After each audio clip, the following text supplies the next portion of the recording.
I loved Face the Nation, and people often ask me, do I miss Washington? I was there for 20 years. And the one thing I do miss is Face the Nation. It's live television, so it's completely different from what we do at 60 Minutes. Everything here is on tape. And I miss the rush of that. I miss being part of the big story of the week, every week. I loved doing it. We got off to a rocky start. Our mandate when I first started in, I think it was 82, was to change things. And, you know, everybody finds out it's very hard to reinvent the wheel. And we had a new set. We did everything that television shows do when they start out. And we had a new set. We had 2 sets. It was very complicated. I would walk from one to the other.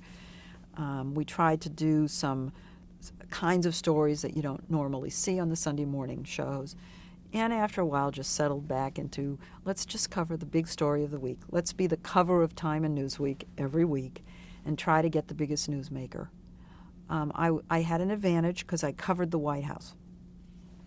So I was there and could really lean on the people who were in charge of putting out administration officials. Brinkley was the top rated at that point, and the inclination was to put the first person on that show. But having me at the White House eyeballing the people meant that we did okay. Several stand out for me. George Shultz,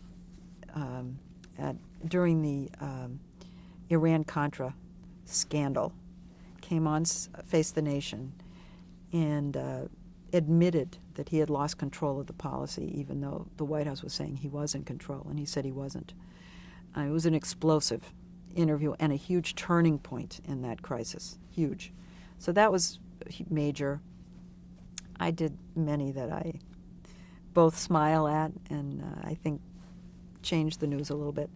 I loved my interview with Margaret Thatcher, where she beat up on me, and it's also during Iran-Contra, and she just kind of she became the nanny and kind of put me in my place, because I was asking her very tough questions about Reagan giving weaponry to the Iranians. And she said at one point, "Why do I seem to love your country more than you do?" Because I was asking her tough questions about it. So there was my blood on the floor, but I loved the interview with her.